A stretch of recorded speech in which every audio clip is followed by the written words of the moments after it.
ಜನಾರ್ದನ್ ರೆಡ್ಡಿ ಶ್ರೀರಾಮುಲು ಅಷ್ಟೇ ಅಲ್ಲ, ರಾಜ್ಯದ ಪ್ರಮುಖರು ಕೂಡ ಚರ್ಚೆ ಮಾಡಿದಂಥ ಸಂದರ್ಭದಲ್ಲಿ ನಾವೆಲ್ಲರೂ ಕೂಡ ಪಾದಯಾತ್ರೆ ಮಾಡೋದು ಒಳ್ಳೆಯದು ಅನ್ನೋದು ಬಹುತೇಕ ಎಲ್ಲರದ್ದು ಅದೇ ಅಭಿಪ್ರಾಯ ಇದೆ. ಆದರೂ ಕೂಡ ವರಿಷ್ಠರ ಜೊತೆ ಚರ್ಚೆ ಮಾಡಿ ತೀರ್ಮಾನವನ್ನು ತೆಗೆದುಕೊಳ್ಬೇಕು. ನಾನು ಈಗಾಗಲೇ ನಮ್ಮ ಪಕ್ಷದ ಹಿರಿಯರಿಗೆ ವರಿಷ್ಠರಿಗೆ ದೆಹಲಿನ ಮಾತನಾಡಿದ್ದೇನೆ. ಇವತ್ತು ನಾಳೆ ಒಳಗೆ ಅದ್ರ ಬಗ್ಗೆ ಸಂದೇಶ ಮಾಹಿತಿ ಬರ್ತದೆ. ಆದರೆ 17ನೇ ತಾರೀಕು ಜನಾರ್ದನ್ ರೆಡ್ಡಿ ಅವರಾಗಲಿ, ಶ್ರೀರಾಮುಲು ಆಗಲಿ, ನಮ್ಮ ಪಕ್ಷದೆಲ್ಲ ಹಿರಿಯ ನಾಯಕರುಗಳು ಕೂಡ ಬರ್ತಾ ಇದ್ದಾರೆ. ರಾಜ್ಯ ಮಟ್ಟದ ಒಂದು ಹೋರಾಟ, ಯಾಕೆಂದರೆ ಈ ಕಾಂಗ್ರೆಸ್ ಸರ್ಕಾರದ ವಿರುದ್ಧ, ಈ ಕಾಂಗ್ರೆಸ್ ಸರ್ಕಾರದ ವೈಫಲ್ಯಗಳು, ಭ್ರಷ್ಟಾಚಾರ ಏನು ಇವತ್ತು ರಾಜ್ಯದಲ್ಲಿ ಒಂದು ರೀತಿಯ ಅರಾಜಕತೆ ಸೃಷ್ಟಿಯನ್ನು ಮಾಡ್ತಾ ಇದೆ ಕಾಂಗ್ರೆಸ್ ಸರ್ಕಾರ. ಇದೆಲ್ಲದರ ವಿರುದ್ಧ ಇವತ್ತು ರಾಜ್ಯದಲ್ಲಿ ರೈತರ ಸಮಸ್ಯೆ ಇದೆ, ಡ್ರಗ್ಸ್ ಸಮಸ್ಯೆ ಇದೆ. ಇವೆಲ್ಲ ವಿಚಾರಗಳನ್ನ ತೆಗೆದುಕೊಂಡು ರಾಜ್ಯದಲ್ಲಿ ವಿವಿಧ ಹಂತಗಳಲ್ಲಿ ಹೋರಾಟವನ್ನು ಮಾಡಬೇಕು ಅಂತೇಳಿ ಈಗಾಗಲೇ ಪಕ್ಷ ನಿರ್ಧಾರ ಮಾಡಿದೆ.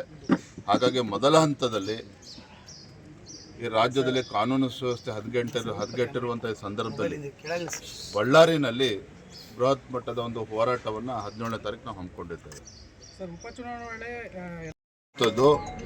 ಗ್ರಾಮೀಣ ಭಾಗದಲ್ಲಿ ಇವತ್ತು ಒಂದು ಅಸೆಟ್ ಕ್ರಿಯೇಷನ್ ಆಗಬೇಕು, ಗ್ರಾಮೀಣ ಭಾಗದಲ್ಲಿ ಅಭಿವೃದ್ಧಿ ಆಗಬೇಕು. ಕೃಷಿ ಚಟುವಟಿಕೆ ನಡೆಯುವಂಥ ಸಂದರ್ಭದಲ್ಲಿ 60 ದಿನಗಳ ಕಾಲ ಇದಕ್ಕೆ ಅವಕಾಶವನ್ನು ನೀಡಿದ್ದಾನೆ. ಯಾಕೆಂದರೆ ರೈತರಿಗೆ ಅನಾನುಕೂಲ ಆಗ್ತದೆ. ಆ ಸಂದರ್ಭದಲ್ಲಿ ರೈತಾಪಿ ವರ್ಗಕ್ಕೆ ಅನುಕೂಲ ಆಗಬೇಕು ಅಂತೇಳಿ ಆ ಸಂದರ್ಭದಲ್ಲಿ ರಜೆಯನ್ನು ಕೊಟ್ಟಿದ್ದಾರೆ ವಿನಃ ಹಿಂದೆ ಯಾವ ಪದ್ಧತಿ ಇತ್ತು, ಗ್ರಾಮ ಪಂಚಾಯತಿ ಮಟ್ಟದಲ್ಲೇ ತೀರ್ಮಾನಗಳು ಆಗ್ತಾ ಇತ್ತು. ಈಗಲೂ ಕೂಡ ಮುಂದಿನ ದಿನಗಳಲ್ಲೂ ಕೂಡ ಅದೇ ಆಗುವಂಥದ್ದು. ಆದರೆ ಕಾಂಗ್ರೆಸ್ ಪಕ್ಷ ಇವತ್ತು ಸಿದ್ದರಾಮಯ್ಯನವರು, ರಾಹುಲ್ ಗಾಂಧಿಯವರು ಇದನ್ನೇ ಅಪಪ್ರಚಾರ ಮಾಡಿಕೊಂಡು, ಯಾಕೆ ಅಂತ ಹೇಳಿದ್ರೆ ಇವತ್ತು ರಾಜ್ಯದಲ್ಲಿ ಕಾಂಗ್ರೆಸ್ ಬಗ್ಗೆ ಜನರ ವಿಶ್ವಾಸ ಹೊರಟೋಗಿದೆ. ಹಾಗಾಗಿ ಈ ವಿಚಾರ ತೆಗೆದುಕೊಂಡು ಮಹಾತ್ಮ ಗಾಂಧಿಯವರ 2ನೇ ಬಾರಿ ಕೊಲೆಯನ್ನು ಮಾಡುವಂಥ ಕೆಲಸ ಭಾರತೀಯ ಜನತಾ ಪಾರ್ಟಿ ಮಾಡಿದೆ ಅಂತೇಳಿ ಅಪಪ್ರಚಾರ ಮಾಡೋದಕ್ಕೆ ಹೊರಟಿದ್ದಾರೆ.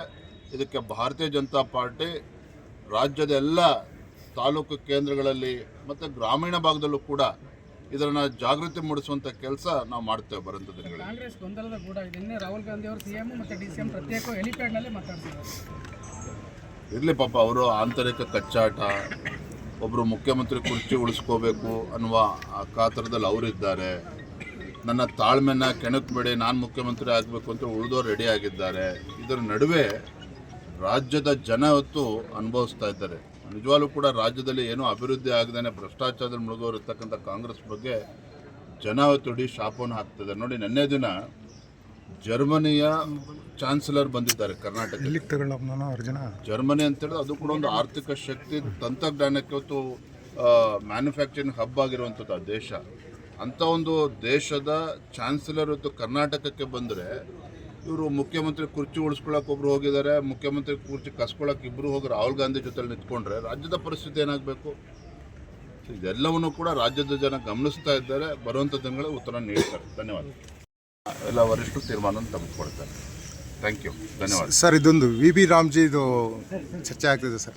ಅದರ ವಿರುದ್ಧ ಇಡೀ ನಮ್ಮ ರಾಜ್ಯಾದ್ಯಂತ ಹೋರಾಟ ಮಾಡ್ತೀವಿ ಅಂತೇಳಿ ಪ್ರಧಾನಮಂತ್ರಿ ನರೇಂದ್ರ ಮೋದಿಜಿಯವರು ಒಂದು ಒಳ್ಳೆ ಉದ್ದೇಶವನ್ನು ಇಟ್ಕೊಂಡು ಮನ್ರೇಗಾ, ಅದನ್ನು ವಿಕಸಿತ ಭಾರತ ರಾಮ್ಜಿ ಅಂತೇಳಿ ಕೇವಲ ಹೆಸರು ಬದಲಾವಣೆ ಅಷ್ಟೇ ಅಲ್ಲ, ಮಹಾತ್ಮ ಗಾಂಧೀಜಿಯವರ ಕನಸನ್ನು ನನಸು ಮಾಡುವ ನಿಟ್ಟಿನಲ್ಲಿ.